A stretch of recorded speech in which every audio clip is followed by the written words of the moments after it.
آپ کے سوالات ریئل ٹائم یہ پرچیوں کی شکل میں میرے پاس آ چکے ہیں. انہیں ہم بعد میں ڈسکس کرتے ہیں. پہلے ایک کرنٹ ایشو کے طور پہ کافی عرصے سے لوگ مجھے کہہ رہے تھے، میں اسے اوائڈ کر رہا تھا، لیکن میں چاہ رہا ہوں چلیں اس کو بھی ہم ٹاپک کو ڈسکس کر لیتے ہیں. پچھلے دنوں آپ کو پتہ ہے کہ دعوت اسلامی کے جو امیر ہیں مولانا الیاس قادری صاحب، انہوں نے ایک سلسلہ شروع کیا جس میں جو ان کی ذات کے حوالے سے اور ان کی جماعت کے حوالے سے لوگوں کی ریزرویشنز ہیں، وہ ان کے جوابات آ کے خود دے رہے ہیں اپنی زندگی میں. یہ بڑی اچھی بات ہے.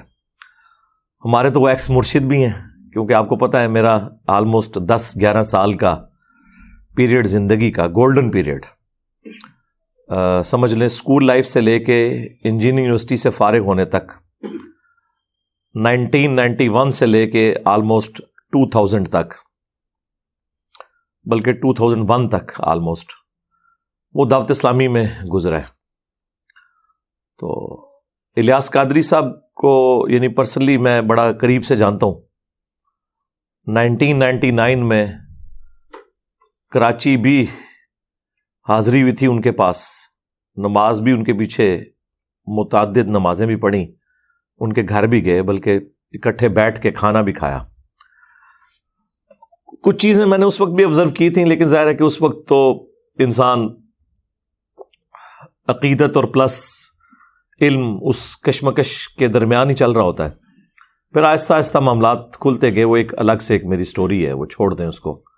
فی الوقت ہم اسے ڈسکس کرتے ہیں. اس وقت تازہ تازہ انہوں نے 2001 کے اندر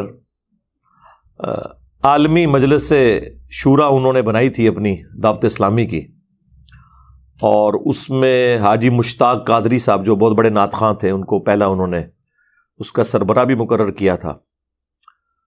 لیکن وہ اس وقت کسی عارضے میں مبتلا ہو کے ینگ ایج میں ہی ان کی ڈیتھ ہو گئی.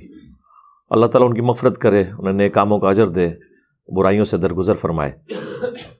اور پھر اس کے بعد جو ہے وہ یہ حاجی عمران اتاری صاحب جو آج کل ہیں مجلس شورا کے امیر، یہ اسی وقت بن گئے تھے. اس دوران جو سب سے ان کی ایک کریٹیکل پرسنالٹی تھی نا، وہ حاجی ابراہیم قادری صاحب تھے. ان کے ساتھ بھی کافی کلوز ریلیشن شپ میرا رہا، کیونکہ وہ دعوت اسلامی کے 3 صوبوں کے نگران تھے. پنجاب کے میجر کام ادھر ہی تھا پنجاب میں، دوسرا کشمیر، اور تیسرا کے پی. اس وقت صوبہ سرحد اسے کہتے تھے، اب خیبر پختونخوا اسے کہتے ہیں. یہ کے پی کے لفظ غلط ہے، کے پی ہے. یہ جو بعد میں آپ کے بولتے ہیں وہ غلط ہے، کیونکہ وہ ایک ہی لفظ ہے. پختونخوا جو ہے وہ اکٹھا بولا جاتا ہے، تو اس لیے یہ لفظ ہے کے پی. تو یہ 3 صوبے جو ہے نا اکٹھے تھے. اور 1997 کے اندر بہت بڑا ایک اجتماع بھی ہوا تھا پشاور کے اندر دعوت اسلامی کا. ایک پبلک اسٹرینتھ انہوں نے اس وقت شو کی تھی. وہ بھی ساری حاجی ابراہیم قادری صاحب کی کوششیں تھیں. سٹیل مل میں وہ ملازم تھے اور بڑے ڈیڈیکیٹڈ، یعنی الیاس قادری صاحب کے شروع کے ساتھیوں میں سے تھے. اور اس وقت تو الیاس قادری صاحب فرمایا کرتے تھے کہ اگر مجھے اچانک کچھ ہو جائے، کیونکہ 1995 میں ایک مرڈر اٹیمپٹ ہوئی تھی جس میں بال بچے تھے، ان کے ساتھی 2-3 شہید بھی ہو گئے تھے اس میں لاہور کے اندر. چونکہ یہ پچھلی سیٹ پہ بیٹھے ہوئے تھے، وہ حملہ آور جو تھے، انہیں بس اللہ تعالیٰ نے جب کسی کی زندگی رکھی بھی ہو تو انہیں دھوکہ لگ گیا، بہرحال یہ بچ گئے. اس کے بعد سے وہ یہ کہتے تھے کہ مجھے اگر اچانک موت آ جائے یا مجھے کوئی شہید کر دے، جو وہ کہتے ہیں، تو ابراہیم قادری کو تم نے اس جماعت کا امیر بنا دینا. اور بڑا اچھا ڈیسیژن تھا. حاجی ابراہیم قادری صاحب نہ ان کے نہ دور کے رشتہ دار نہ قریب کے رشتہ دار، صرف ڈیڈیکیشن، ان کی سپیکنگ پاور بہت زیادہ تھی. بلکہ دعوت اسلامی میں ویسا بیان آج تک میرے علم میں نہیں کوئی کر سکے جتنا سوز و گداز اور کمٹمنٹ ان کے اندر تھی. خیر، وہ آپ کو پتہ ہے جہاں پہ بڑے لیول کے لوگ انوالو ہوں وہاں پہ جیلسی فیکٹر بھی اسی اعتبار سے بڑا آ جاتا ہے. اور ظاہر ہے یہ وہ ساری چیزیں ہیں جن کے بارے میں میرے پاس فرسٹ ہینڈ نالج ہے، کیونکہ میں انوالو رہا ہوں ان ساری چیزوں میں. اور یہ میں آج پہلی دفعہ آن ایئر یہ چیز بیان کر رہا ہوں. دعوت اسلامی کی یہ جو 2 ٹکڑے ہو گئے تھے 2001 کے اندر آلموسٹ، تو اس کے پیچھے ریزن کیا تھی؟ تو اس میں حاجی ابراہیم قادری صاحب جب یہ مجلس شورا بنی اور اس طریقے سے عمارت کا بھی سلسلہ باقی چیزیں شروع ہوئی، تو اس میں ان کی ریزرویشن تھی. انہوں نے 20 صفحات کا ایک خط الیاس قادری صاحب کو دیا کہ یہ میری کوئی آپ کے بارے میں بھی ریزرویشن ہے، تو یہ میرے اور آپ کے درمیان ایک راز ہے، اسے پبلکلی آپ نے لیک نہیں کرنا. لیکن چونکہ اس میں ان کی ذات کے اوپر بھی اعتراضات تھے، اس کی وجہ سے وہ سمجھے کہ شاید یہ میری سیٹ پہ قبضہ کرنا چاہتا ہے. حالانکہ اس سے پہلے وہ خود کہا کرتے تھے کہ سب سے زیادہ اہل یہ بندہ ہے. بہرحال پھر ساتھ کان بھرنے والے لوگ بھی موجود تھے جن کو خود اس پوسٹ کی لالچ تھی، ورنہ مجلس شورا کے پہلے امیر بننے کا اگر کوئی حقدار تھا تو حاجی ابراہیم قادری صاحب تھے. پھر بعد میں یہ آپس میں ان کی چیزیں شروع ہو گئیں اور اسی وجہ سے حاجی ابراہیم صاحب پھر ان سے الگ ہو گئے، اور اس کی وجہ سے کافی دعوت اسلامی کو جھٹکا لگا. اس دوران الیاس قادری صاحب کی جو فون کالز آتی تھی حاجی ابراہیم صاحب کے پاس، تو چونکہ ہم بھی ان کے کافی کلوز تھے، ہم تو سمجھتے تھے کہ ان کا موقف ٹھیک ہے، ہم پڑھے لکھے لوگ تھے، تو وہ فون کالز بھی یعنی ہم سنا کرتے تھے، تو ہمیں اسی وقت اندازہ ہو گیا تھا کہ یہ انٹرنل پالیٹکس کس طرح کی چل رہی ہے. بہرحال الٹیمیٹ اس کا نتیجہ یہ نکلا کہ حاجی ابراہیم قادری صاحب نے اپنی علیحدہ سے ایک جماعت بنا لی تبلیغ اسلامی کے نام سے. کچھ عرصہ ہم بھی اسے لے کے چلتے رہے. پھر اس دوران ہی میں چونکہ جاب پہ چلا گیا اسلام آباد، تو پھر اتنا انٹریکشن نہیں رہا، وہاں بھی کچھ عرصہ کام کیا، اور پھر میری آفس کی مصروفیات ہی اتنی زیادہ تھیں، صبح نکلتے تھے اور رات تاریخ بدلنے کے بعد ہی گھر واپس آتے تھے شروع کے کئی سال. تو آپ کو پتہ ہے ڈیفنس آرگنائزیشنز میں کام میں پھر نہ کوئی دن دیکھتا ہے نہ رات. وہ تو پھر اللہ کا کرنا ہوا. 2007 کے بعد میری لائف سٹوری شروع ہوتی ہے، سیکنڈ فیز، جو میں آلریڈی ریکارڈ کروا چکا ہوں. میں سنی شیعہ سے مسلم کیسے ہوا. اس کا مطلب یہ نہیں کہ میں سنی شیعہ کو کوئی کافر سمجھتا ہوں، مراد یہ کہ صرف مسلمان میں کیسے ہوا ان فرقوں سے نکل کے. وہ آپ میری لائف سٹوری دیکھ لیں. بہرحال آج بھی میں سمجھتا ہوں میری زندگی پہ جن لوگوں کے سب سے زیادہ اثرات ہیں نا، ٹاپ آف دا لسٹ جو 5 پرسنالٹیز ہیں، ان میں بھی پہلے نمبر پہ مولانا الیاس قادری صاحب ہیں. کیونکہ بڑی ینگ ایج میں ان کے ساتھ اٹیچمنٹ ہو گئی تھی جماعت کے ساتھ، اس کی وجہ سے ایک دین کی سوچ مل گئی، گناہوں سے بچنے کی سوچ مل گئی، اور یہ بڑا پازیٹیو فیکٹر ہے دعوت اسلامی کا. بہرحال اس وقت تو یہ سلسلہ تھا، انہوں نے مجلس شورا بنائی، عالمی مجلس شورا، امیر خود ہی تھے، لیکن اس شورا کے نگران الگ سے انہوں نے ایک اپوائنٹ کیے. لیکن ظاہر ہے کہ جب اتنا ڈومیننٹ بندہ ہو جس نے جماعت خود بنائی ہوئی ہو، تو شورا کس لیول تک اس سے اختلاف کر سکتی ہے. آپ پولیٹیکل جماعتوں میں بھی دیکھ لیں، آج تک پیپلز پارٹی بھٹو خاندان سے باہر نہیں نکل سکی. مسلم لیگ جب سے نواز شریف صاحب کے حوالے ہوئی ہے، تو اب آپ دیکھ لیں، اب پچھلے دنوں انہوں نے اپنی بیٹی کو ایک بڑی پوسٹ کے اوپر نامزد کر دیا، حالانکہ اس سے زیادہ کنٹریبیوشن ہے اور زیادہ ٹیلنٹڈ لوگ موجود ہیں مسلم لیگ کے اندر، لیکن ان کو اوپر نہیں وہ لے کے آئے. احسن اقبال صاحب ہوں یا خاقان عباسی صاحب ہوں، خواجہ آصف صاحب ہوں، یہ سارے لوگ. تو یعنی وہ ایک ملوکیت شروع ہو جاتی ہے. یہاں پہ بھی مطلب اس وقت تو ایکسپیکٹ کو نہیں کر رہا تھا. الیاس قادری صاحب کو یہ امید بھی نہیں تھی کہ میری زندگی میں میری اولاد کوئی جوان بھی ہوگی. ظاہر ہے کہ ان کا جو ابھی بڑا بیٹا ہے احمد رضا، میرا خیال بعد میں شاید عبید رضا نام رکھ دیا انہوں نے، جس کو اب انہوں نے امیر نامزد کیا ہے. یہ آلموسٹ میرے ہم عمر ہوں گے. تو یہ تو چھوٹی عمر کے تھے جب میری ان سے آخری دفعہ ملاقات ہوئی ہے. 2001 کی میرے خیال بات ہے، جب گجرات میں الیاس قادری صاحب آئے تھے. یعنی آج سے کوئی آلموسٹ 22 سال پہلے کی بات کر رہا ہوں. آج 8 جنوری 2023 ہے، تو میں بات کر رہا ہوں 2001 کی. تو اس وقت تو چھوٹی سی عمر، ٹین ایجرز میں ہی تھے یہ، سمجھ لیں آلموسٹ. اور جو اس سے چھوٹا بیٹا ہے وہ کافی شارپ ہے، لیکن وہ چونکہ دعوت اسلامی والوں میں جو شورا کے لوگ تھے انہیں اندازہ ہو گیا کہ یہ تو بچہ بڑا تیز ہے. بلال قادری جس کی وجہ سے الیاس قادری صاحب اپنے ساتھ لکھتے ہیں ابو البلال. وہ نعت خوان بھی بہت اچھا ہے. جو لوگ دعوت اسلامی کے اجتماعات اٹینڈ کرتے رہے نا تو انہیں یاد ہوگا کہ 1995 میں پہلا اجتماع تھا جو ملتان میں ہوا. اس سے پہلے کراچی میں اجتماع ہوا کرتا تھا کورنگی 2.5 نمبر میں. تو 1995 میں ملتان شفٹ ہو گیا یہ, تاکہ پنجاب کے لوگوں کے لیے بھی آسانی ہو جائے, اور ملتان سینٹر بنتا ہے آلموسٹ پورے ملک کا, آپ ساؤتھ اور نارتھ کے اعتبار سے دیکھیں. تو اس وقت اویس قادری صاحب بھی دعوت اسلامی میں تھے, تو یہ نعت پڑھا کرتے تھے, تو پیچھے ایک چھوٹے سے بچے کی بھی آواز آتی تھی نعت پڑھنے کی, کئی ایک پرانی کیسٹس کے اندر موجود ہے. وہ بلال قادری اس وقت چھوٹا ہی تھا ظاہر ہے. تو بعد میں خیر وہ بلال قادری صاحب چونکہ بڑے شارپ تھے, پھر ان سے کچھ ایشوز بھی مس ہینڈل ہوئے. آپ کو پتہ ہے جب سلمان تاثیر کو اسیسینیٹ کیا گیا تو وہ جو ممتاز قادری صاحب تھے ان کی جب قبر بنی اور وہاں سے ایک آمدن کا سلسلہ شروع ہو گیا. آپ کو پتہ ہے جہاں بھی کوئی اس طرح ہوتا ہے تو مزار بنتا ہے. تو اس پورے سینیریو میں الیاس قادری صاحب اس سسٹم کا حصہ نہیں بنے. میں الیاس قادری صاحب کو پرسنلی جانتا ہوں, اور الیاس قادری صاحب کی شخصیت جو ہے یہ پاکستانی قوم کے لیے فی الوقت نعمت ہے, کیونکہ یہ ہارڈ لائنر نہیں ہے, یعنی یہ پیسو ریزسٹنس کے قائل ہیں. کبھی انہوں نے آپ دیکھیں کوئی پبلک پروٹیسٹ نہیں کیا, کبھی کسی احتجاج کے اندر کسی پولیٹیکل ایشو کے اندر انوالو نہیں ہوئے. اسی وجہ سے ہماری ایجنسیز نے انہیں کئی سالوں سے جو ہے نا وہ امن کی نمبر 1 جماعت ڈکلیئر کر رہے ہیں پاکستان میں دعوت اسلامی کو.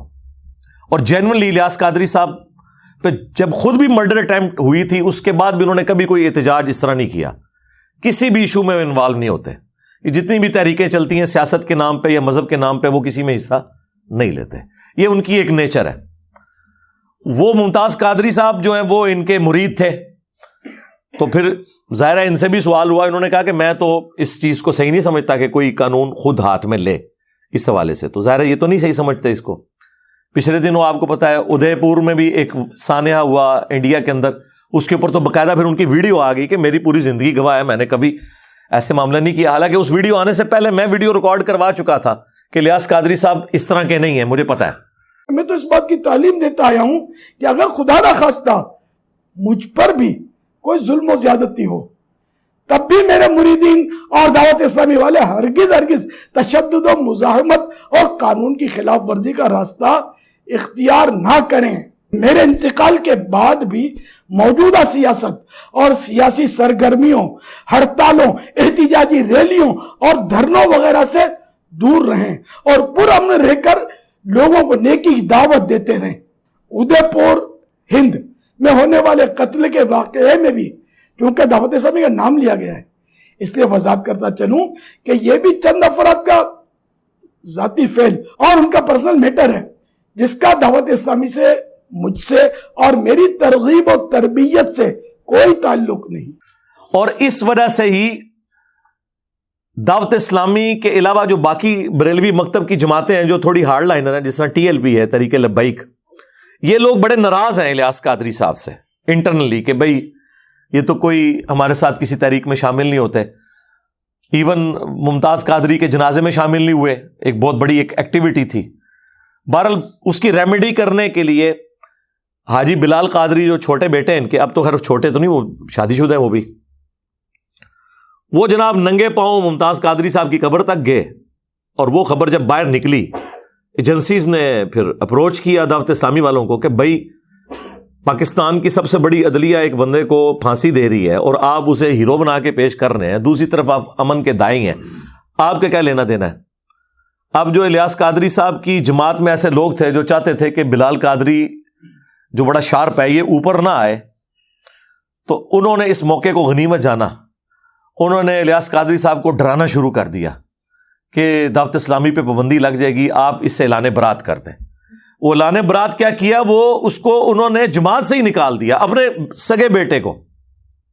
آپ اندازہ کریں. اچھا یہ میرے پاس ساری اندر کی رپورٹیں, ہمیں تو پتہ ہے آپ کو سارے اندر کے لوگ خبر دیتے ہیں, کچھ ہمیں خود بھی پتا ہوتی ہیں, پھر ہم کافی ذہین بھی ہیں, چیزوں کو سمجھ لیتے ہیں اور چیزیں جڑ جاتی ہیں ساری چینز. تو ان کو انہوں نے کھڈے لائن لگا دیا. بس وہ عید کے عید کبھی کو ملاقات ہو جاتی ہے, باقی دعوت اسلامی سے اب بلال قادری کا کوئی لینا دینا نہیں رہ گیا. یہ عبید رضا یا احمد رضا, یہ بیچارہ بالکل ہی سدھ ہے. ہاں, اس کے اندر یعنی شرافت تو بہت زیادہ ہے, لیکن وہ جو چلاکی ہوشیاری جو تھی الیاس قادری صاحب کی, اس کے امین جو ہے وہ بلال قادری صاحب ہیں, اور جو ان کی بالکل شرافت ہے اس کے امین یہ ہیں. یا تو یہ دونوں کٹھے رہتے, بل ان کو انہوں نے پتہ صاف کر دیا. بس اسی وقت پھر ان لوگوں نے موقع غنیمت جانا کہ اب یہ الیاس قادری صاحب ڈیفینسو موڈ میں گئے ہیں, ورنہ تو بڑی وہ پیر بھی ہیں ان کے, بڑا ان کو وہ عزت کی نگاہ سے دیکھتے ہیں, کوئی سوچ نہیں سکتا ان سے کوئی اختلاف رائے کر سکے. انہوں نے کہا لگ دے آتنا, ایک دو کام ایجنسیوں نے کہا کہ ہم خود ان سے کروا لیں. اب ظاہر ہے کہ وہ ڈائریکٹ تو سامنے نہیں آتے, ان کا طریقہ واردات ہے, وہ تو ہمیں پتہ ہے, ہمارے ساتھ بھی انہوں نے ہاتھ کرنے کی کوشش کی ہے, لیکن ہم ان کے قابو نہیں آئے. تو یعنی میں اشارتاً بات کر دیتا ہوں, ایک جرنیل جو کہ اب ریٹائرمنٹ لے چکا ہے وقت سے پہلے, آپ کو پتہ ہے, اس نے ایکس پرائم منسٹر کے ساتھ بھی گیم کی, ایکس آرمی چیف کے ساتھ بھی گیم کی, اس نے میرے ساتھ بھی گیم ڈالنے کی کوشش کی. لیکن آپ کو پتہ ہے کہ بنو امیہ کی چالیں جہاں ختم ہوتی ہیں وہاں سے ہماری عقل سٹارٹ ہوتی ہے. میں ہر معاملات کو دیکھتا ہوں, اس کے بعد ظاہر ہے میں نے اپنے اصولوں پہ کمپرومائز نہیں کرنا ہوتا, اس لیے میں ہتھے نہیں چڑھتا ہوں. جو بندے کمپرومائز کرتے ہیں نا وہ پھر ہتھے چڑھ جاتے ہیں. خیر, ان لوگوں نے ان کو اس طرح پٹو ڈالا کہ آپ کو پتہ ہے کہ عرب ملکوں میں دعوت اسلامی پہ پابندی ہے, کیونکہ وہ ہارڈ لائنر ہے بریلویوں کے اعتبار سے. سعودی عرب کے اندر یہ گرین پگڑی کے اوپر کو کسی کو دیکھ لیں تو وہ پکڑ کے وہاں پہ شرطیں جو ہیں بٹھا لیتے ہیں. ظاہر ہے وہ پاکستانی اہل حدیث ہیں, وہابی, تو وہ تو ان سے نفرت کرتے ہیں. اب یہ بڑا اچھا موقع تھا, بیچ میں بندے انوالو ہوئے. یعنی یہ باتیں میں آپ کو جو بتا رہا ہوں, جو اندر کے لوگ ہیں جن میں پاکستان لیول کے بریلویوں کے علماء اور مفتی بھی شامل ہیں, انہوں نے مجھے خود یہ باتیں بتائی ہیں, اور پھر کچھ قرائن بھی بتا رہے تھے کہ الیاس قادری صاحب کی منتیں لوگ مار بیٹھے کہ بھئی آپ پگڑی کے رنگ کو فکس کیوں کر رہے ہیں, نبی علیہ السلام سے تو مختلف کلرز کی پگڑیاں پہننا ثابت ہیں. اور آپ کو پتہ ہے جب انہوں نے پگڑی چینج کی, سب سے پہلے میں نے مبارکباد دی تھی کہ چلیں اچھا ہوا. اس سے پہلے تو ہم لوگوں کہتے تھے سفید پگڑی یا کالی باندھ ہو, تو وہ تو اسے سفید پگڑی کو دیوبندیوں کی نشانی اور کالی پگڑی کو شیعہ کی نشانی سمجھتے تھے, حالانکہ اس میں تو بخاری مسلم میں احادیث ہیں. میں نے الگ سے اس پہ کئی ویڈیوز ریکارڈ کروا چکا ہوں. بہرحال وہ موقع غنیمت جانتے ہوئے انہوں نے جناب کام یہ ڈالا کہ پھر انٹرنیشنل ایجنسیز انوالو ہو گئی. انہوں نے کہا کہ اچھا پاکستان میں بڑی انفلوئنشل جماعت ہے یہ, اور بریلوی مکتب سب سے بڑا مکتب ہے پاکستان کا, اور نان وائلنٹ بھی ہے, تو ہم نے وہابیوں پہ اتنا پیسہ لگایا, اس کے باوجود یہاں ہمیں کوئی آؤٹ پٹ نہیں ملی. وہ آؤٹ پٹ کیا چاہتے تھے کہ ملوکیت کو پروموٹ کیا جائے, یزید کو رحمۃ اللہ علیہ کہا جائے اور حسین کو نیچے کیا جائے. اس میں نہ ان کی کوئی یزید سے ہمدردی ہوتی ہے, نہ یزید کے باپ کے ساتھ کوئی ہمدردی ہوتی ہے, اور نہ کوئی حسین سے بغض ہوتا ہے, نہ حسین کے باپ کے ساتھ بغض ہوتا ہے. اصل میں وہ اپنی لائن سیدھی کر رہے ہوتے ہیں کہ اگر یزید کی ملوکیت جسٹیفائی ہوتی ہے تو عرب ملکوں میں تو آپ کو پتہ ہے نہ ڈیموکریسی ہے نہ خلافت ہے, وہ تو ملوکیت خاندانی ایک ڈائنسٹی لے کے چل رہے ہیں. تو انہوں نے کہا چلو بریلویوں پہ پیسہ لگاتے ہیں. لیکن یہ باتیں اب الیاس قادری صاحب کو تو نہیں پتا, وہ تو نیچے کے لوگ استعمال ہو رہے ہوتے ہیں. انہوں نے پھر جناب بیچ میں ان کے گھسے کہ جی آپ لوگ کچھ ہمارے لیے معاملات کریں تو کچھ ہم آپ کو ریلیف دیتے ہیں, آپ کو مکہ مدینے میں مرکز بھی دے دیں گے, بنانے کی اجازت دے دیں گے. تو دو کام آپ کریں, ایک تو اپنی پگڑیوں کا رنگ چینج کریں. اس میں پاکستانی ایجنسیوں کا بیچ میں بینیفٹ یہ تھا کہ گرین پگڑی سے ایک جماعت بن جاتی ہے, ایک یونٹی ہوتی ہے, اور یہاں تو وہ کسی جماعت کی پاپولرٹی کو برداشت نہیں کرتے, نہ کسی پرائم منسٹر کی پاپولرٹی کو برداشت کرتے ہیں, تو وہ کوئی نہ کوئی معاملہ چلا دیتے ہیں اس کے خلاف. بہرحال انہوں نے کہا کہ ٹھیک ہے جی آپ پگڑیوں کے رنگ چینج کریں, رنگ چینج ہوں گے تو یونٹی خود ہی ٹوٹ جائے گی. ایک نہیں, اب وہ رنگ کیا چینج ہوئے ہیں, وہ ایسے عجیب و غریب رنگ پہن رہے ہیں, بندہ کہتا ہے یار یہ کون سے رنگ پہن لیے انہوں نے. اچھا ایک تو یہ کام کروایا, دوسرا انہوں نے ان سے یہ کہا کہ بھئی آپ کو پتہ ہے کہ حضرت امیر معاویہ رضی اللہ تعالیٰ عنہ کے خلاف بڑا پروپیگنڈا ہو رہا ہے, یہاں پہ شیعہ رافضی جو ہے وہ کر رہے ہیں. حالانکہ مسئلہ یہ نہیں تھا, مسئلہ اپنی ملوکیت بچانا تھا, تو آپ جو ہے نا اس کے اوپر تھوڑا سٹانس لیں. تو اس میں پھر انہوں نے باپا جانی کو یوز کیا انہوں نے جناب وہ نعرے لگا دیے بے گناہ بے خطا معاویہ معاویہ. فیضان امیر معاویہ عاشق مصطفیٰ حضرت معاویہ زاہد و پارسا حضرت معاویہ خوبرو خوش ادا خوش نما خوش لقا حضرت معاویہ مخلص و باوفا حضرت معاویہ بے گناہ بے خطا حضرت معاویہ بے گناہ بے خطا حضرت معاویہ بے گناہ بے خطا حضرت حضرت اتوار کو بڑی رات ہے 22ویں شب اتوار کو جلوس بیعت معاویہ نکلے گا اور انشاءاللہ مدنی مذاکرہ ہوگا اور لنگر معاویہ بھی کھائیں گے انشاءاللہ. فیضان امیر معاویہ. ٹھیک ہے, اندازہ کریں عمار ابن یاسر جنہیں اتنے ظالمانہ طریقے سے جنگ صفین میں قتل کیا گیا, ان کے لیے کسی بریلوی نے نعرہ نہیں لگایا بے گناہ بے خطا عمار ابن یاسر, اور ان کے قاتلین کو بڑھا چڑھا کے پیش کیا. تو اب اس کی وجہ سے آپ کو ہوتا ہے پھر بریلویوں میں 2 دھڑے بن گئے. خیر اس شر میں سے بھی ایک خیر نکلا ہے. تو وہ 2 دھڑے بن گئے ہیں, ایک جو ہے وہ اب پرو بنو امیہ ہیں, اور دوسرے جو ہیں وہ پرو جو ہیں وہ آل رسول ہیں, اہل البیت ہیں علیہم السلام. یہ پوری گیم اس سینیریو میں ہوئی ہے. یہ خیر یہ ویڈیو جب اپلوڈ ہوگی تو کئی لوگوں کے عقدے, کئی صحافیوں کے عقدے بھی حل ہو جائیں گے کہ اصل گیم کیا تھی پیچھے, یہ پگڑیوں کے رنگ چینج کرنے میں اور یہ بے گناہ بے خطا معاویہ نعرہ لگانے میں. بھائی الیاس قادری صاحب کو جماعت بنائے ہوئے 25-30 سال ہو چکے, 1981 میں انہوں نے جماعت بنائی ہے. کبھی انہوں نے کبھی کسی کنٹراورشل ٹاپک کو چھیڑا نہیں ہے. اچانک جو ہے وہ آخری عمر میں پہنچ کے انہوں نے جس کو کہتے ہیں چکی کے نیچے ہاتھ دے لیا ہے یہ بات کر کے, کیا ضرورت تھی؟ لیکن پھر وہ گھبرا گئے. ظاہر ہے پھر آپ کو پتا ہے ریونج جب آیا, ان کی کئی مسجدوں میں درس بند ہو گئے, پنڈی مری کے پی سائڈ پہ. تو آپ کو پتا ہے وہ مفتی حنیف قریشی صاحب اور ان کے جو وہ شیخ ہیں حسین الدین شاہ صاحب, ان کا کافی انفلوئنس ہے. اس کی وجہ سے ان کے اوپر کافی پریشر آیا. پھر مفتی منیر صاحب نے بھی ان کو سمجھانے کی کوشش کی. الٹیمیٹلی انہوں نے اپنا بیان واپس لے لیا, یہ کہہ کے کہ میں آئندہ یہ نعرہ نہیں لگاؤں گا. یہ نہیں کہا کہ انہوں نے غلط نعرہ لگایا, اور ان کا میرا مطلب تھا کہ ان کی خطا اجتہادی ہے, اور چونکہ اس پہ اجر ملے گا اس کانٹیکسٹ میں نے کہا تھا. بھئی یہ تو نہیں تھا, آپ نے کہا تھا بے گناہ بے خطا معاویہ معاویہ. ٹھیک ہے, اور ظلم یہ ہے کہ جن پر ظلم ہو رہا ہے ان کا آپ نام ہی نہیں لے رہے,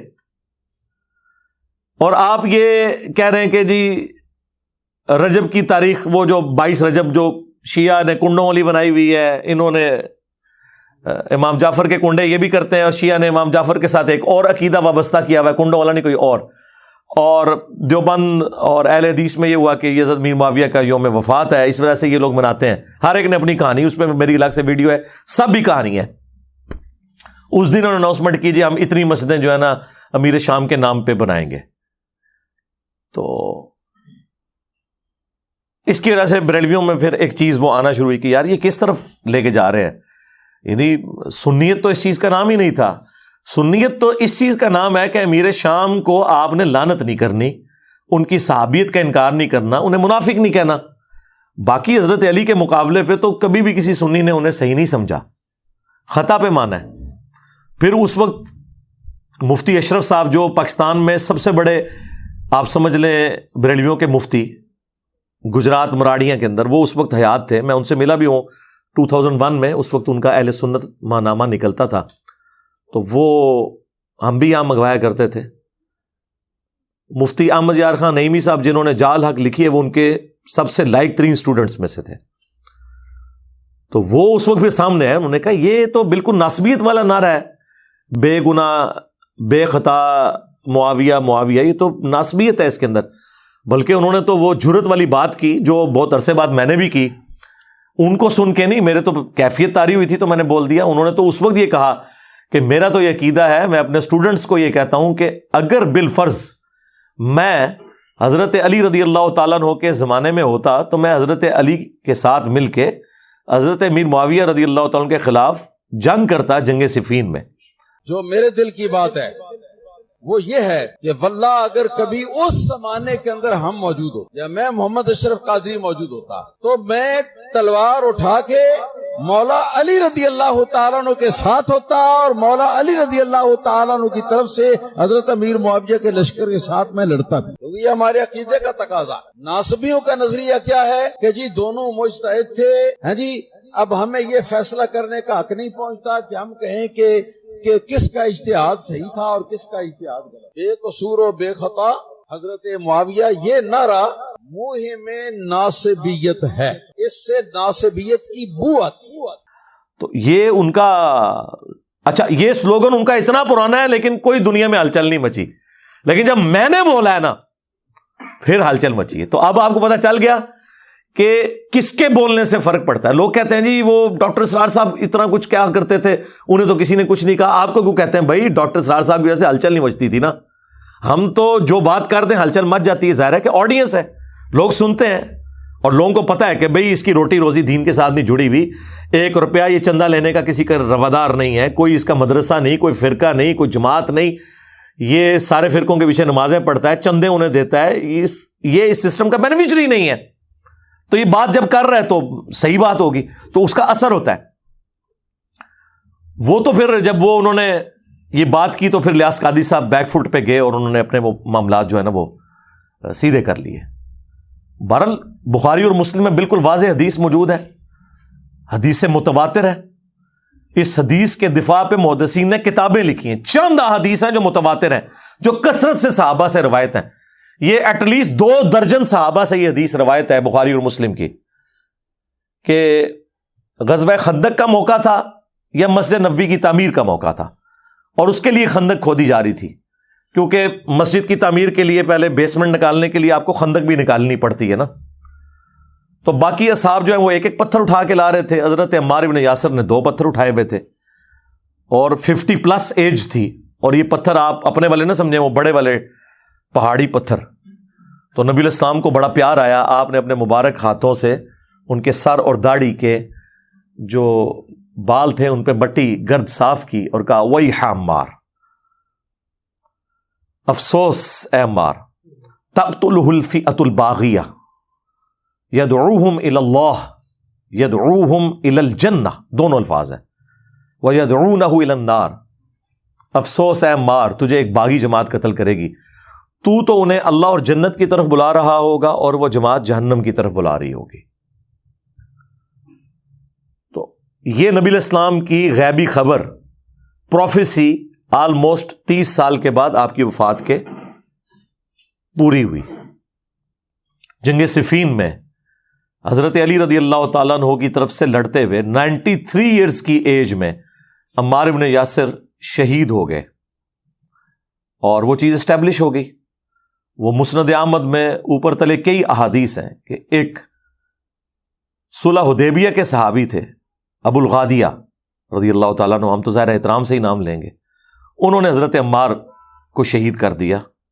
اور اس کے بعد وہ روتے تھے کہ مجھ سے اتنا بڑا یہ کام ہو گیا، اور اس حدیث کو بھی یاد کرتے تھے کہ عمار کا قاتل اور مال لوٹنے والا جہنم کی آگ میں ہے. بلکہ حضرت معاویہ کو آ کے عمرو بن عاص نے جب بتایا کہ وہ تو عمار شہید ہو گئے، تو انہوں نے پھر آگے سے کہا کہ تم اپنے ہی پیشاب میں پھسل رہے ہو، یعنی لوگوں کو یہ بات بتاؤ گے تو تم اپنی پیشاب میں پھسل رہے ہو، اپنی کمزوری لوگوں کو ہائی لائٹ کر رہے ہو. ہم نے اسے قتل کیا ہے، اسے تو علی اور اس کے ساتھیوں نے قتل کیا کہ اپنے ساتھ لے کے کیوں آئے تھے اور لا کے ہمارے نیزوں کے آگے پھینک دیا، تو مرنا ہی تھا اس نے، یہ تو علی نے مارا ہے. استغفر اللہ. اتنی باطل تعویل کے اوپر مولا علی علیہ السلام تک جب خبر پہنچی تو انہوں نے فرمایا کہ اس کا مطلب ہے کہ پھر نعوذ باللہ حضرت حمزہ کے قاتل رسول اللہ تھے کہ نہ عہد میں لے کے آتے اور نہ حمزہ قتل ہوتا. یہ پھکی دی مولا علی نے، مولا علی بھی پھکیاں دیندے سن. فليتقدم بين الصفين محتسبا.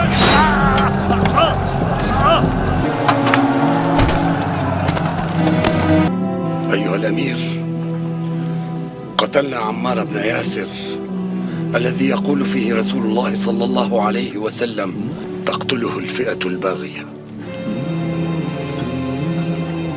ما بك يا أبا عبد الله؟ أنحن قتلناه؟ لقد قتله من جاء به. لقد قتله من جاء به. لقد قتله من جاء به.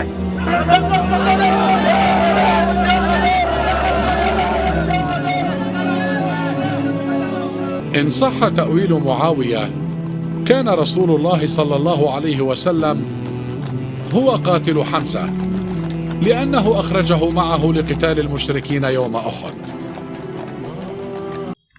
اچھا، اس سے یہ بھی پتہ چلی کہ پھکی کے طور پہ کوئی بات کرتے ہوئے رسول اللہ کی بھی مثال دے دے تو گستاخی نہیں ہے، ورنہ آپ یہ بات کریں نا کہ بھئی کیا رسول اللہ قاتل تھے، اب یہ سمجھانے کے لیے آپ کر رہے ہیں تو سننے والے پتہ کہتے ہیں دیکھو جی اس نے کہہ دیا حضرت حمزہ کو حضور نے مروایا. سمجھ آئیے آپ کو؟ پہلے یہ نہیں ہوتے تھے معاملات کہ کسی کی مثال دینے کے اوپر کوئی بات پکڑ لیتا تھا. بہرحال ان لوگوں نے وہ نعرے وہ والے نہیں لگائے بے گناہ بے خطا عمار ابن یاسر، نہ عمار ابن یاسر کی کبھی شہادت کا دن منایا، ورنہ تو لوگ پوچھیں گے کہ کس رضی اللہ عنہ نے کس رضی اللہ عنہ کے کہنے پر یا اسے خوش کرنے کے لیے عمار رضی اللہ عنہ کو شہید کیا، تو وہ اس لیے اس کو انہوں نے اوور لک کیا. بہرحال میں نے آپ کو پوری ہسٹری بتائی. اب اس پورے سینیریو کے اندر ان کے بیٹے جوان ہو گئے، احمد رضا صاحب. تو ہر بندے کی خواہش ہوتی ہے کہ اس کا اپنا بیٹا ہی آگے آئے، اور میں سمجھتا ہوں اس معاملے میں الیاس قادری صاحب معذور ہیں. صرف الیاس قادری صاحب کو کرٹیسائز کرنا بریلویوں کی طرف سے یا دیوبند کی طرف سے یہ بالکل غلط ہے، یا اہل حدیث کی طرف سے. اس کی وجہ یہ کہ آپ سب کے جو بڑے تھے وہ یہی کچھ کرتے تھے. وہ بخاری میں موجود ہے. پھر حضرت معاویہ نے ڈیوٹی لگائی کہ ٹھیک ہے پھر یزید کے لیے بیعت لینی شروع کرو میری زندگی میں ہی، اور وہ بیعت لینا شروع کر دی. مروان نے مدینے کے ممبر پہ چڑھ کے مسجد نبوی کے اندر کا خطبہ دیا باقاعدہ، اور حافظ ابن کثیر نے سورۃ الاحقاف پارہ نمبر 26 کی آیت نمبر 17 کے کانٹیکسٹ میں یہ بخاری کی حدیث 4827 اور اس کے سارے ترک ایک جگہ جمع کیے ہیں باقی کتابوں سے. امام بخاری نے تو مختصر وہ روایت نقل کی، بس اتنے الفاظ نقل کیے کہ مروان نے کہا کہ اللہ تعالیٰ نے امیر المومنین کو یہ بات سجائی ہے امت کے وسیع تر مفاد میں، وہی میرے عزیز ہم وطنوں، وہی شاید شروع تو ہی چل رہی ہے میرے عزیز ہم وطنوں. تو وہ چاہتے ہیں کہ اپنے بعد اپنے بیٹے کو نامزد کر دیں، جیسا کہ حضرت ابو بکر نے بھی تو عمر کو نامزد کیا تھا. اندازہ کرو بھی عمر کو بیٹا تھا حضرت ابو بکر کا، اور دوسرا وہ صحابہ کا مشورہ تھا، اور وہ وہاں تو حضرت ابو بکر کے اپنے بیٹے عبد الرحمن بن ابی بکر موجود تھے، ان کو نہیں منایا. تو عبد الرحمن بن ابی بکر کھڑے ہو گئے، انہوں نے کہا سیدھا کیا تیرا امیر المومنین کیسر و کسرا کے طریقے پہ چل رہا ہے، ابو بکر و عمر کے طریقے پہ نہیں. اب اتنی موٹی بات کون سن سکتا ہے؟ انہوں نے کہا پھڑو انہوں نیب دے والے کرو، ہاں نہ معلوم ڈالے اسے اٹھا لے. تو وہ اس وقت پھر حضرت عائشہ کے حجرے میں چلے گئے جو ایڈجسٹنٹ تھا مسجد نبوی کے ساتھ. اب ظاہر حضرت عائشہ کا تو ایک احترام تھا، وہاں تو کوئی نہیں تھا داخل ہو سکتا. تو مروان نے باہر سے ہی کہا کہ اے ابو بکر کے بیٹے تیرے بارے میں تو قرآن کی آیت نازل ہوئی ہوئی ہے کہ یہ اپنے ماں باپ کو کہتا ہے کہ جو تم کہتے ہو مجھے مرنے کے بعد دوبارہ زندہ کیا جائے گا یہ اگلے لوگوں کی کہانی ہے. ابو بکر کے بیٹے یہ تو تھا جو اپنے ماں باپ کے ساتھ لڑا کرتا تھا، تو تھا اس وقت وہ کافر، نعوذ باللہ. یعنی وہ کسی کے بارے میں آئے تھی پکڑ کے عبد الرحمن بن ابی بکر پہ، اور عبد الرحمن بن ابی بکر وہ حضرت عائشہ کے بھائی ہیں جس میں ماں بھی کامن ہے باپ بھی کامن ہے. باقی جتنے آپ کے جو بھائی ہیں محمد بن ابی بکر اس میں والدہ ڈیفرنٹ ہیں، یہاں پہ ماں بھی وہی ہیں. یہ سگے بھائی جو ہمارے سب کانٹیننٹ میں سگا، ویسے اسلام میں تو باپ ایک ہو تو سگا ہی ہوتا ہے. تو حضرت عائشہ کو غصہ آیا، انہوں نے پردے میں ہی اندر کہا اس کو خاموش ہو جا، آل ابی بکر کے بارے میں کوئی ایسی آیت نازل نہیں ہوئی سوائے جو میری برات کے لیے سورہ نور کی آیات نازل ہوئی تھی. البتہ تیرے بارے میں رسول اللہ نے فرمایا تھا کہ حکم پہ لعنت اور اس کی اولاد پہ لعنت، اور تو اس وقت جو ہے نا وہ اپنے باپ کی پشت میں تھا جب رسول اللہ نے تیرے اوپر لعنت کی ہوئی ہے، تیرے بارے میں لعنت فرمائی ہے. اب یہ ساری باتیں موجود ہیں. تو میں آپ کو بتا رہا ہوں کہ یہ بنو امیہ کی جائز روحانی اولادیں ہیں. یہ تصوف کا سسٹم یہ اپنے بیٹوں کو بناتے ہیں، پولیٹیکل جماعتیں اپنے ان کو سکسیسر بناتے ہیں، یہ سارے اسی طریقے سے سکسیسر بناتے ہیں. تبلیغی جماعت 1926 میں بنی ہے نا، الیاس کاندھلوی صاحب کی جماعت. تو ذرا دیوبندیوں سے پوچھیں جو تم اعتراض کر رہے ہو، تم بتاؤ کہ تمہارے جو بڑے نے جو جماعت بنائی تھی جب وہ مرا تھا تو تبلیغی جماعت کا دوسرا امیر کون بنا تھا؟ باہر سے تھا، یوسف کاندھلی ان کا اپنا بیٹا بنا. اور پھر اس کے بارے میں اتنا غلوف کیا کہ جی لوگوں نے کشف کے ذریعے دیکھا. یہ آج تک تبلیغی جماعت کی جماعتوں میں کارگزاریاں سنائی جاتی ہیں کہ جی اگر اس امت میں کوئی نبی ہوتا نا تو مولانا یوسف کاندھلوی صاحب ہوتے. ہاں، ان سے اللہ نے نبیوں والا کام لیا ہے. ٹھیک ہے. اس کے بعد بھی آج تک کبھی ان کی خاندان سے باہر نہیں گئی عمارت تبلیغی جماعت کی. 1995 میں ان کے آخری امیر فوت ہوئے مولانا انعام الحسن صاحب، وہ بھی اسی خاندان کے حصے تھے. یہ شیخ زکریا کاندھلوی، یوسف کاندھلوی اور الیاس کاندھلوی، یہ سب کے سب ایک خاندان سے تھے. اور دیکھیں جیسے ہی وہ فوت ہوئے نا اس کے بعد تبلیغی جماعت کو کوئی امیر نہیں ملا، پھر شورا بن گئی ان کی. کیونکہ وہ پھر اب سعد کاندھلوی صاحب نے آپ کو پتا جماعت دادا کر لی 2015 کے اندر. کیوں؟ وہ ان کی اولاد میں سے انہوں نے کہا کہ میں امیر بنوں گا، کیونکہ شورا کے جو بڑے امیر جب ان میں سے فوت ہو گئے تو انہوں نے کہا میرا رائٹ ہے کہ میں بنوں. اس کی وجہ سے پھر جماعت لادا ہو گئی. اب انڈیا جہاں سے تبلیغی جماعت شروع ہوئی تھی، نظام دین دہلی، اس کا جو مرکز ہے وہاں پہ سعد کاندھلوی صاحب ہے. انڈیا میں ان کی جماعت ہے. پاکستان اور بنگلہ دیش میں رائے ونڈ کا زور ہے. مختلف مراکز انہوں نے اب بانٹ لیے ہوئے آپس میں، اور ڈنڈوں کے ساتھ، مکوں کے ساتھ، ٹھڈوں کے ساتھ لڑائیاں ہوتی ہیں. جس طرح بریلوی بسترے اٹھا کے تبلیغی جماعت کے باہر پھینکتے تھے، ایک تبلیغی جماعت دوسری تبلیغی جماعت کے اب بسترے اٹھا کے باہر پھینکتی ہے. بہرحال ایک کام سعد کاندھلوی نے اچھا کیا، انہوں نے فضائل اعمال پہ پابندی لگا دی ہے. حالانکہ ان کے اپنے بڑے نے لکھی ہوئی تھی. انہوں نے کہا یار یہ تو کہانی ہے، تو اس کی بجائے انہوں نے کہا آپ منتخب نصاب جو احادیث کا اس کا درس شروع کیا جائے. میرے خیال میں تو اس سے آگے جانا چاہیے، قرآن کا درس ہونا چاہیے. وَأُوحِيَ إِلَيَّ هَذَا الْقُرْآنُ لِأُنذِرَكُمْ بِهِ وَمَنْ بَلَغَ. اے نبی تم فرماؤ قرآن مجھے اس لیے وحی کیا گیا تاکہ اس کے ذریعے میں تمہیں تبلیغ کروں، جس تک یہ کتاب پہنچ جائے قرآن کے ذریعے تبلیغ کرنی. بہرحال وہ 100 سال پورے نہیں ہوئے، جماعت میں 2 ٹکڑے ہو گئے.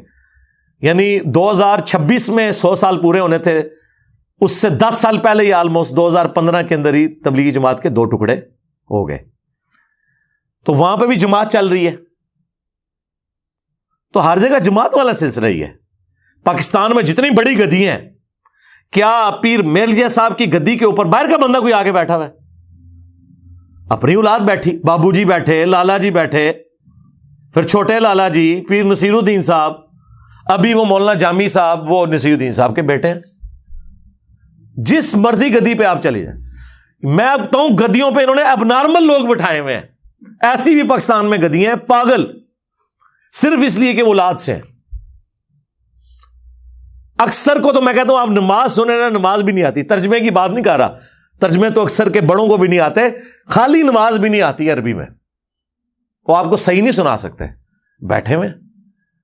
الیاس قادری صاحب نے اگر اپنے بیٹے کو بنا دیا تو وہ تو انہوں نے ان سے پوچھا گیا کہ یہ بتائیں، انہوں نے کہا اس سے زیادہ کوئی اہل ہے تو مجھے بتائیں.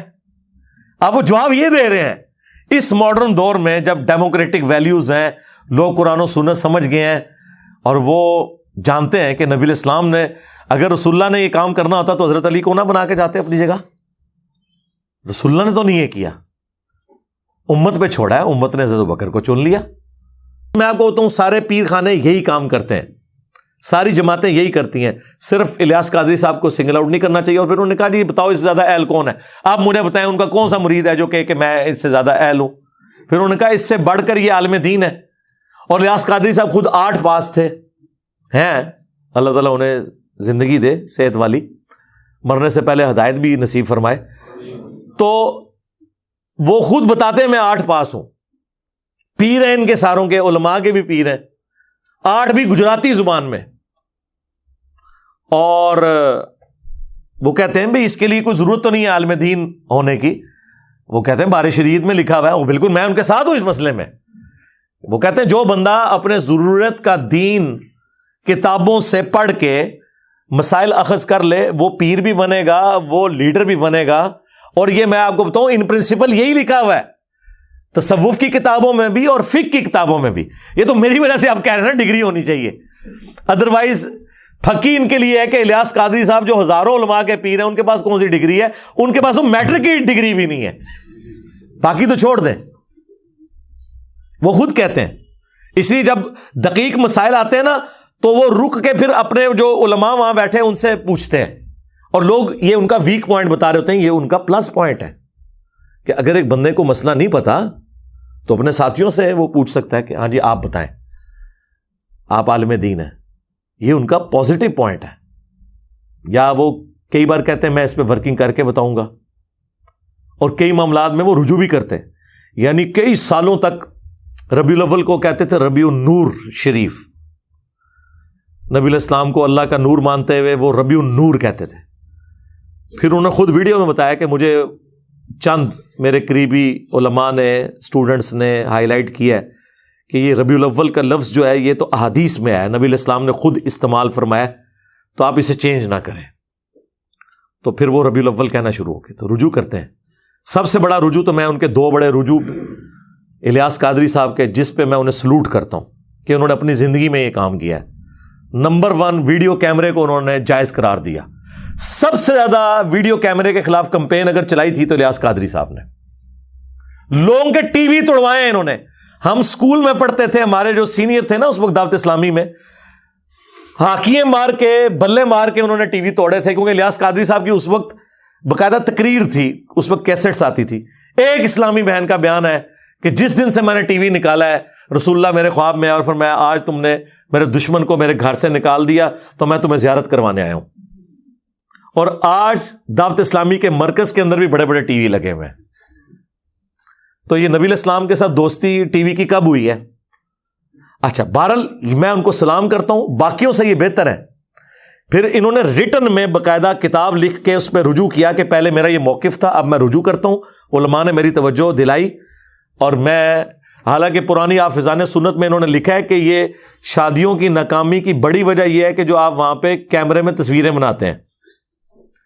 ٹھیک ہے, بے حیائی تو نہیں ہونی چاہیے, تصویریں مطلب میاں بیوی کی تصویریں تو ان کے پاس ہی رہے, وہ عام تو نہیں جانی چاہیے. پھر بعد میں انہوں نے جو ہے نا وہ تصویر کے اوپر رجوع کیا, پھر مدنی چینل کھولا. یہ ان کا ایک کارنامہ ہے جس پہ میں انہیں مبارکباد پیش کرتا ہوں. اور دوسرا, اسپیکر میں نماز. رائے وینڈ میں آج تک اسپیکر میں نماز نہیں شروع ہو سکی. وہاں پہ ظہر اثر کی نماز ہو یا مغرب عشاء کی کوئی فرق نہیں ہے, نہ قرات کی آواز اس میں ہوتی ہے, وہ ربوں سرن ہے. اے جناب حضرات نے سرن بنا دیتی ہے, سوائے جو قریب کے لوگ ہیں. 1-1.5 لاکھ کا مجمع ہے اسپیکر. اچھا, تقریر اسپیکر میں, دعا اسپیکر میں, اعلان اسپیکر میں, نماز اور اذان جو ہے وہ بغیر اسپیکر کے. یہ کون سا دین ہے؟ الیاس قادری صاحب نے 2001 میں جرت کی. انہوں نے حالانکہ اس وقت ان پہ بڑا اعتراض ہوا کہ آپ تو اعلیٰ حضرت کے ماننے والے ہیں. اعلیٰ حضرت احمد بریلوی صاحب کا تو فتویٰ تھا تصویر کے خلاف بھی اور اسپیکر کے خلاف بھی, وہ مرتے دم تک اس فتوے پہ قائم رہے ہیں. اور الیاس قادری صاحب تو اپنے آپ کو روحانی جانشین ان کا کہتے ہیں, اور انہوں نے اس معاملے میں اختلاف کر دیا ان سے.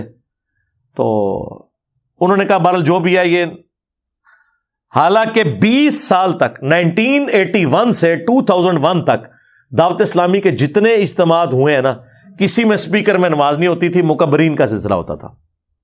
پھر انہوں نے شروع کیا کہ ٹھیک ہے یار, اسپیکر کو ہم جب نعت پڑھتے ہیں سب کچھ. یہ میں سمجھتا ہوں 2 ان کے پازیٹیو کام ہیں جو انہوں نے کیے ہیں, اور پھر پریکٹیکلی اسے امپلیمنٹ کیا ہے. اب حالت یہ ہے کہ کیمرے سے ہٹتے ہی نہیں ہے وہ. ایون نماز پڑھ رہے ہوں تو لوگوں نے سامنے کیمرہ رکھا ہوتا ہے. اتنا بھی غلوف نہیں ہونا چاہیے, بعض جگہ پھر غلوف کر جاتے ہیں. اور دوسری طرف یہ جو انہوں نے اناؤنسمنٹ کی کہ میری جماعت میرے مرنے کے بعد بھی کسی احتجاج, کسی دھرنے, کسی آرمڈ کنفلکٹ میں انوالو نہیں ہوگی, ہم صرف دعوت کا کام کریں گے. یہ اپنی زندگی میں انہوں نے ویڈیو ریکارڈ کروا کے بڑا احسان کیا ہے. ورنہ اتنی بڑی جماعت بنی بنائی اگر کسی نان اسٹیٹ ایکٹر کے ہتھے چڑھ جائے, کوئی امیر ایسا آ جائے تو وہ پاکستان میں دنگا فساد شروع کروا سکتا ہے. اس لحاظ سے الیاس قادری صاحب بڑی نعمت ہے کہ انہوں نے اپنی جماعت کا قبلہ اپنی زندگی میں درست کر دیا. باقی جو ہمارا عقیدے کا اختلاف ہے ان سے, وہ اپنی جگہ ہے, لیکن جو پازیٹیو چیزیں ہیں نا وہ اپنی جگہ. لیکن اس میں پھر انہوں نے غلوب بھی کیا, انہوں نے کہا کہ بالفرض اگر مجھے کوئی شہید بھی کر دے تو میں نے اسے معاف کر دیا. نہیں سرکار، یہ آپ قرآن و سنت کے خلاف بات کر رہے ہیں۔ جو اسلام میں معافی کی روش اختیار کرنے کا کہا گیا ہے نا، وہ عام معاملات میں، قتل کے اوپر معافی نہیں ہے۔ قتل کے بارے میں قرآن میں کیٹاگوریکل حکم آیا ہے، وَلَكُمْ فِي الْقِصَاصِ حَيَاةٌ يَا أُولِي الْأَلْبَابِ۔ قتل کے بدلے قتل کرنے میں انسانیت کی زندگی چھپی ہوئی ہے اے عقل مندو، تاکہ تم بچ جاؤ، ڈر سکو۔ باقی جگہوں پہ اسلام کہتا ہے آپ معافی کی روش اختیار کریں، لیکن قتل کے بدلے میں اللہ تعالیٰ فرماتا ہے کہ قاتل کو قتل کرو۔ ویسے سورہ نساء میں ایز اے لاسٹ ریزارٹ اجازت دی گئی ہے کہ آپ دیت لے سکتے ہو، معاف بھی کر سکتے ہو، وہ ایز اے لاسٹ ریزارٹ ہے، کہیں کوئی بہت کرٹیکل سچویشن ایسی بن گئی ہے۔ ادروائز میں سمجھتا ہوں اگر کسی بڑے شخص کو اس طرح اسیسینیٹ کیا جائے خدا نہ خواستہ، اس کے قاتل کو بالکل معافی نہیں ہونی چاہیے، ورنہ تو دنیا کا امن ختم ہو جائے گا۔ تو یہ بالکل ان کا موقف، میں اس کے ساتھ ایگری نہیں کرتا۔ قرآن کا مزاج ہی ڈیفرنٹ ہے۔ سورہ المائدہ کی آیت نمبر 32 میں آیا ہے کہ جس نے ایک جان کو بھی ناحق قتل کیا، پوری انسانیت کو قتل کر دیا، اور جس نے ایک جان کو بچا لیا، پوری انسانیت کو بچا لیا۔ تو اس کانٹیکسٹ میں اپنے قاتل کو معاف نہیں کرنا چاہیے، بالکل نہیں۔ تو الیاس قادری صاحب کی جو پازیٹیو چیزیں ہیں وہ ہم ہائی لائٹ کرتے ہیں وقتاً فوقتاً، اور جو عقائد میں اختلاف ہے وہ میں وقتاً فوقتاً اسے بھی ہائی لائٹ کرتا ہوں۔ بہرحال یہ چونکہ ایک میرے پاس ایک سمجھ لیں علمی راز تھا ایک جماعت کے حوالے سے، میں نے وہ کھول کے پبلکلی بیان کر دیا کہ کس طریقے سے یہ نشیب و فراز سے ہوتے ہوئے جماعت اس لیول کے اوپر پہنچی ہے، اور اس اعتبار سے پاکستان کے لیے، پوری دنیا کے مسلمانوں کے لیے، تبلیغی جماعت ہو یا دعوت اسلامی، بڑی نعمت ہے کہ انہوں نے وہ کام کیا جو علماء کو کرنا چاہیے تھا، لیکن علماء سے اللہ نے توفیق اٹھا لی۔ یہ عام لوگ ہیں جو اپنے خرچے کے اوپر اپنی جیب سے پیسہ لگا کے اللہ کی راہ میں نکلتے ہیں اور لوگوں کو دین کے ساتھ جوڑتے ہیں۔ باقی جو عقیدے کا اختلاف وہ اپنی جگہ، لیکن یہ بھی بہت بڑی ایک نرسری تو اویلیبل ہے۔ ہمارے اپنے کئی اسٹوڈنٹس ہیں جو پہلے دعوت اسلامی میں تھے، میں خود دعوت اسلامی میں تھا، اس وقت بھی ہم الیاس قادری صاحب سے سنتے تھے کہ قرآن کے بعد سب سے افضل کتاب صحیح بخاری ہے، لیکن یہ تو ہمیں بعد میں پتہ چلا کہ یہ بات تو درست ہے، لیکن صحیح بخاری اور مسلم میں جو نماز کا طریقہ لکھا ہے، ہمارے پیر صاحب خود اس طریقے پہ نماز نہیں پڑھتے، حالانکہ ان کے جو بڑے پیر ہیں وہ پڑھتے تھے۔ کون؟ شیخ عبد القادر جیلانی۔ کہتے نہیں وہ حنبلی تھے۔ سرکار اگر آپ کے وہ حضرت صاحب حنبلی تھے تو آپ کیوں حنفی ہیں؟ آپ کے پیر کی زیادہ تحقیق ہے یا آپ کی؟ اگر آپ سمجھتے ہیں کہ فقہ حنفی بہتر ہے تو اس کا مطلب ہے کہ آپ کی عقل عبد القادر جیلانی سے زیادہ ہے، اور اگر آپ سمجھتے ہیں کہ عبد القادر جیلانی جو ہے وہ پیرانے پیر ہیں، ان کی عقل زیادہ ہے، تو پھر آپ کو بھی حنبلی ہو جانا چاہیے۔ ویسے تو یہ ہے ہی کہانی ہے، انہوں نے کہیں نہیں لکھا میں حنبلی ہوں، وہ قرآن و سنت کے ماننے والے۔ انہوں نے تو گھنیت الطالبین میں جو جنتی فرقہ ہے وہ تو لکھا ہے اہل حدیث ہے، انہوں نے کہا اہل سنت ہے ہی اہل حدیث ہے، کر لو گل۔ اچھا جب یہ آپ بتائیں نا، وہ کہتے ہیں نہیں وہ وہابیوں نہیں، انہوں نے کیا وہ اہل حدیث اسی ہیں۔ تو دنیا میں کون سا بریلوی ہے جو اپنی مسجد میں اہل حدیث لکھتا ہے؟ کوئی نہیں۔ دوسری طرف اہل حدیث کا کیا حال ہے جب ہم ان کو بتاتے ہیں کہ مسلم کے مقدمے میں امام مسلم نے لکھا ہے کہ اہل سنت کی حدیثیں لی جائیں گی، تو آپ اپنے آپ کو سنی کیوں نہیں کہتے؟ وہ کہتے ہیں نہیں سنی ہے ہی ہم ہیں، یہ بریلوی دیوبندی تو حنفی ہیں، ہم اصل سنی ہیں۔ ہم کہتے ہیں دنیا میں کون سی اہل حدیث کی مسجد ہے جس میں اہل سنت والجماعت لکھا ہو؟ الٹا آپ تو کہتے ہیں آج تو ہوگی وابی وابی، وابی ٹائٹل سے چڑھتے بھی تھے اور خود نعرہ بھی لگاتے ہیں۔ وہ اپنی اپنی نشانیاں صاحب نے بنائی ہوئی ہیں، ٹھیک ہے؟ اس لیے ہم عرض کرتے ہیں کہ مرنے سے پہلے اے مسلمان کر لے اس پہ غور، کتابوں کا خدا اور ہے، بابوں کا خدا اور۔ بابے بھی اسی خدا کو مانتے ہیں، بلکہ ہندو، کرسچنز، جیو سب اسی خدا کو مانتے ہیں، لیکن ان کوالٹیز کے ساتھ مانے جو کتابوں میں ہے، جو اس شخص کے اوپر نازل ہوئی ہیں چیزیں، جس کی قبر مدینے میں ہے۔ صلو علی محمد وآل محمد، اللہم صلی علی محمد وعلی آل محمد واصحاب محمد وازواج محمد وامت محمد اجمعین الی یوم الدین، آمین۔